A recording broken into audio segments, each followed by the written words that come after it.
following is a work of fiction and should not be taken as actual history. Meet Professor Roger Hill, historian, adventurer, and raconteur extraordinaire.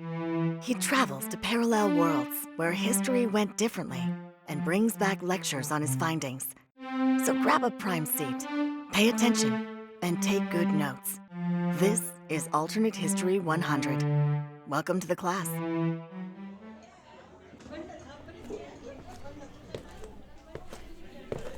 Good morning.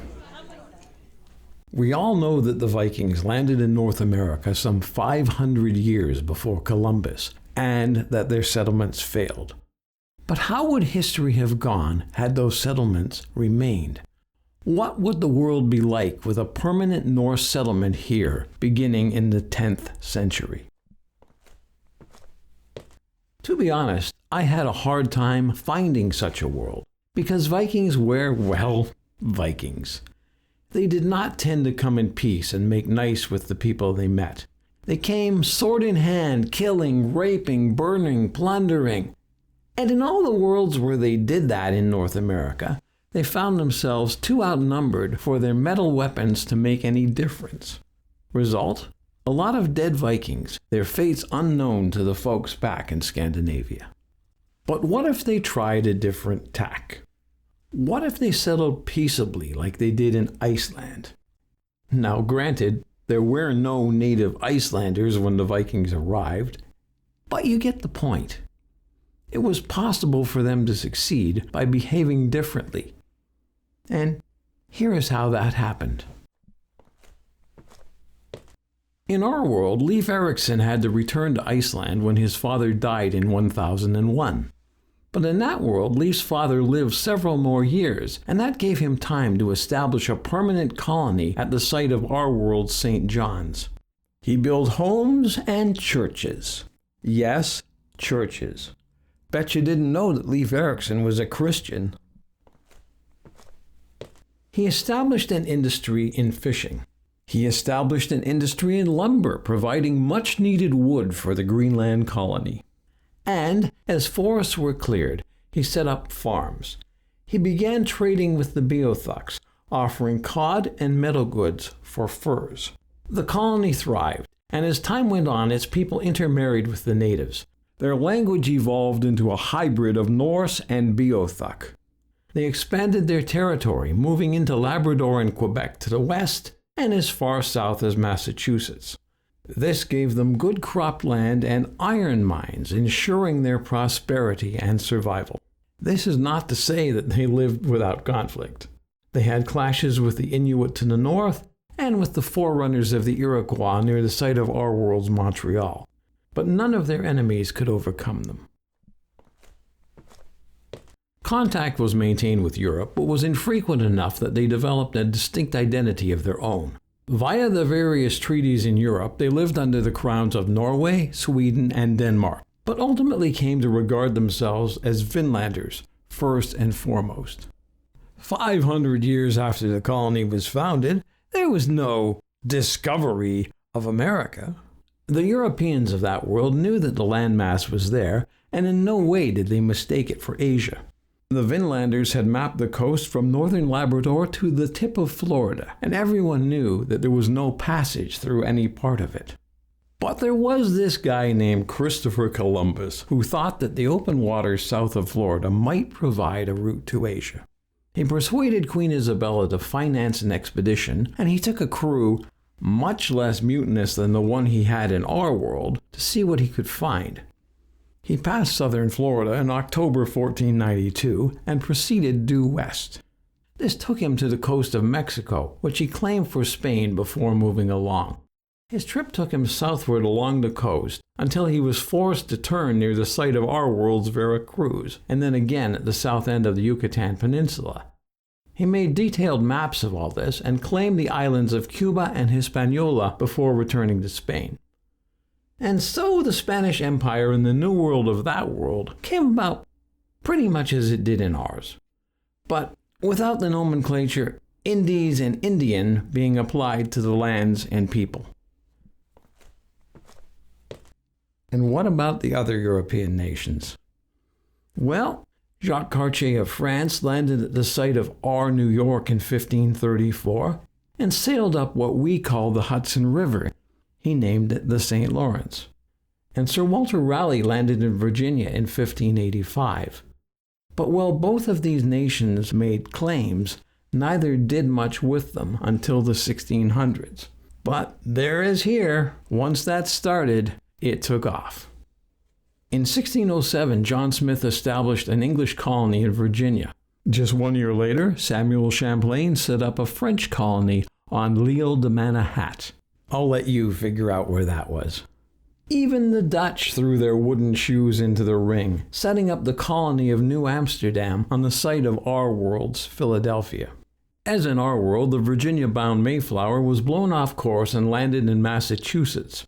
But instead of the bleak, rocky shore of our world, the 102 pilgrims of that world found the Vinlander community of Hoi Foi Cod, which welcomed them as friends.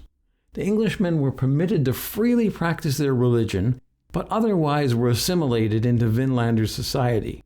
Alas, their easier transition meant that the tradition of Thanksgiving never came about, though that world does have an annual Friendship Day, which is celebrated with a feast of pickled fish. Yum. As in our world, England used North America as a dumping ground for unwanted minorities. So English Catholics, Quakers, and Puritans all found their way over during the 17th century, but they wound up in different places than they did in our world. As in our world, there was a war between the English and the Dutch in the 1660s. The English took New Amsterdam and renamed it New York. But remember that their New York is on the site of our Philadelphia. So the Delaware River came to be the border between the French territories and what we would call New York and New Jersey, and the English colonies that now stretched from their New York, our Philadelphia, down to Georgia. And on the other side of New France was Vinland. That border was in dispute. Vinland claimed that their western frontier went to the Berkshire and Green Mountains, while New France claimed an eastern border at the Connecticut River. So now you know where everyone was. But who's on first? Not a bad response. I didn't think many of you would get that joke. As in our world, there was a series of European wars from 1690 to 1763. As in our world, the Danish, for the most part, stayed out of them. This meant that when those conflicts spilled over into North America, the Vinlanders could sit back and let the others pound on one another. Yes, there were some clashes between New France and Vinland in the disputed territory. New France Governor General Frontenac was, after all, an expansionist. But his base in our world's New York gave him access to the Great Lakes, which let him connect with the Mississippi Valley, and that was what he cared about most. So other than arming his Iroquois allies, how's that for a twist, against their Vinlander foes, he basically left Vinland alone. That world went through the same wars that we did. King William's War, Queen Anne's War, the War of Jenkins' Ear. You know about that one? There was this English sea captain named Robert Jenkins, and his ship was captured by the Spanish, and they tied him to the mast, and they cut off his ear. I know, right? And when he came home, he went before Parliament and demanded war. And he made that speech with his ear in a jar. Relax. It's just a piece of Canadian bacon floating in apple juice. But you can see how effective it was. And that's why the name, the War of Jenkins' Ear, kinda stuck. But what would they have called that war if the Spanish had castrated him? Whoa, do you see what's happening? Every guy in the room just closed his knees and clutched himself like he took a line drive to the nads. The girls are laughing. They think castration is funny.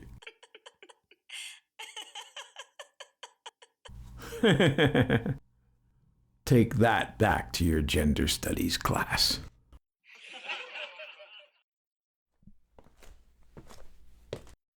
The last one was the 7 Years' War, and when the smoke from that had cleared, France had lost her North American empire, the English controlled everything from the Berkshires to Georgia, and Vinland remained as it was.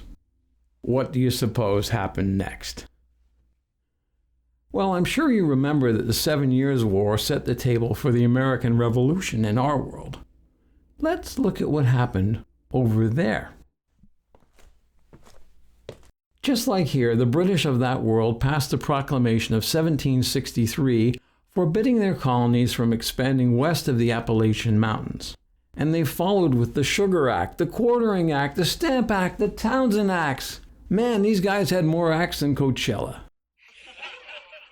But not everything was the same. First of all, remember that our New England was in their Vinland. So there was no Boston Massacre, no Boston Tea Party, and many of the prominent men from our history, John Adams, Samuel Adams, John Hancock, Paul Revere, Benedict Arnold, and Benjamin Franklin, were never even born in that world. And the French population of Manahat, like the Quebec population of our world, had no interest in rebellion. All this meant that over there, trouble erupted not in 13 colonies, but in 7, stretching from Pennsylvania to Georgia. The British had a shorter coastline to blockade and less territory to occupy. The rebels had fewer resources in men and money to draw on, and, as I said, were missing several leaders who were never born in that world. This meant that the Redcoats were able to crush the rebellion quickly, long before any intervention from the French or Spanish could arrive. Men like Patrick Henry and Thomas Jefferson were hanged for treason. George Washington escaped to the interior and became a folk hero, like Bonnie Prince Charlie. Because the revolution had failed, and because France did not overspend helping it, there was neither inspiration nor immediate reason for a revolution in France. King Louis kept his head and stayed on the throne, as did Marie Antoinette, who nobody over there even remembers. Napoleon never seized power, remaining a faithful if forgotten servant of his king. Nobody there ever met his Waterloo. And their France did not take the Louisiana Purchase land from Spain and sell it to America. It remained under the control of the Spanish. Eventually, population pressures in the 8 colonies led to another round of dissent.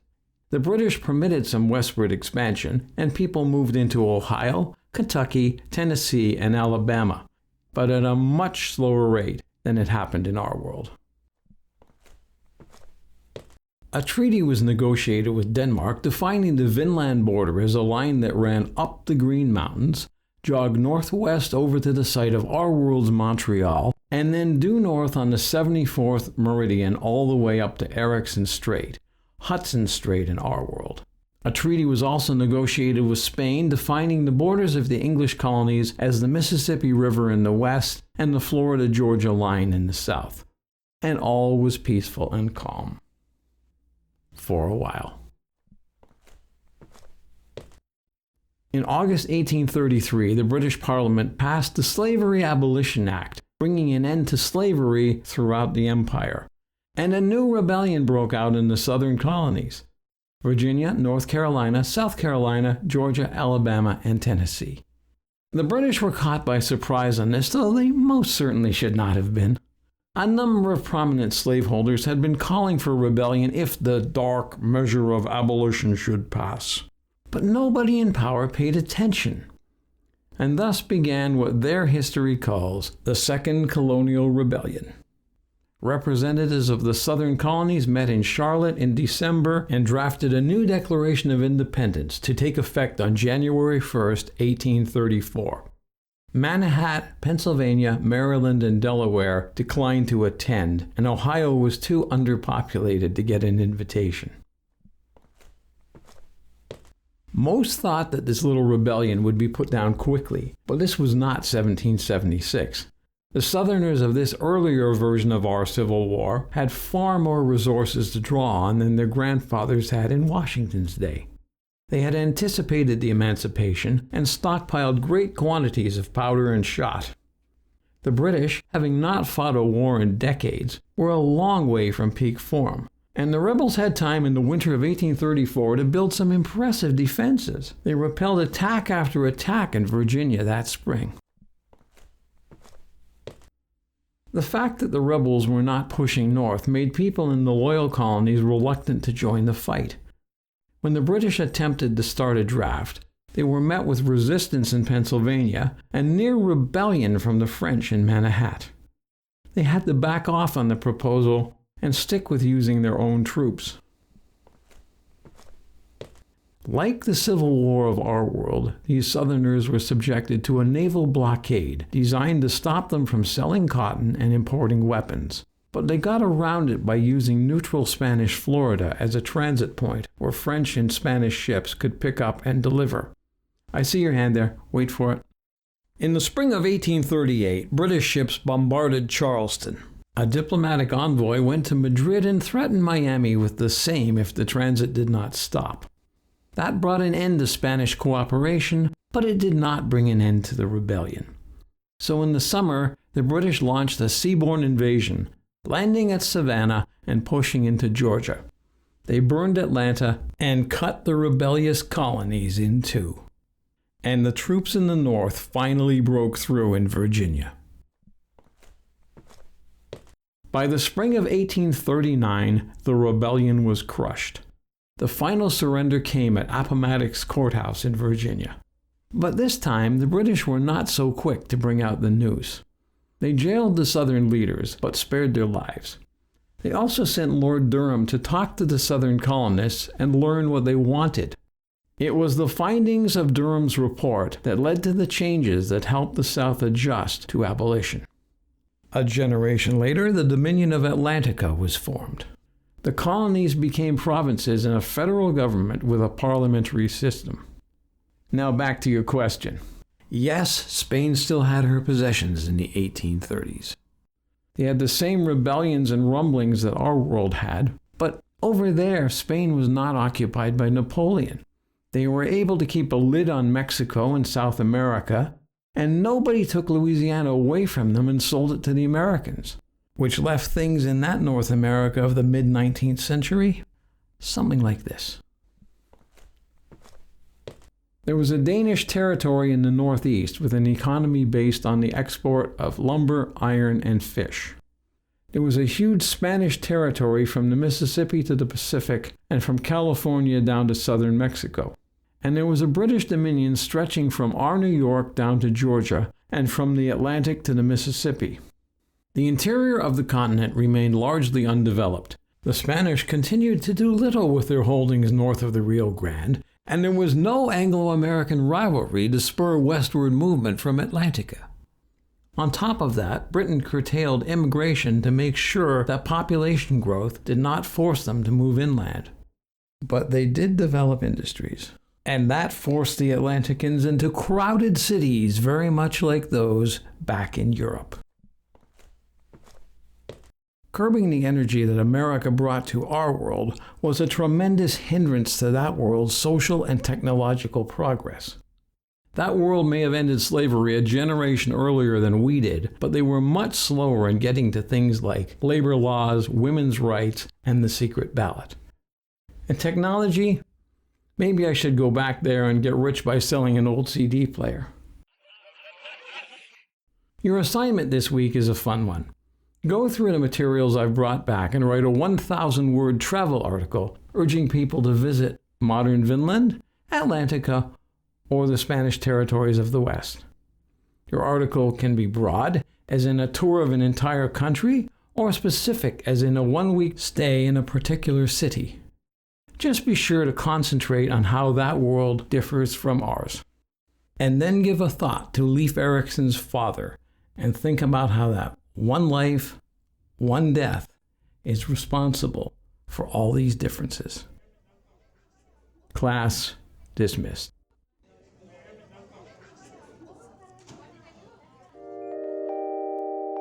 Hi, I'm Gary Wheeler. Alternate History 100 is a labor of love with the twin goals of entertaining you and making you think. If you like what you heard today, please hit the subscribe button, give us a like, and tell your friends about us. Your word of mouth can really help this channel grow. We'll be back in 2 weeks with another episode. Until then, keep thinking and make some history of your own. The preceding was a work of fiction and should not be taken as actual history.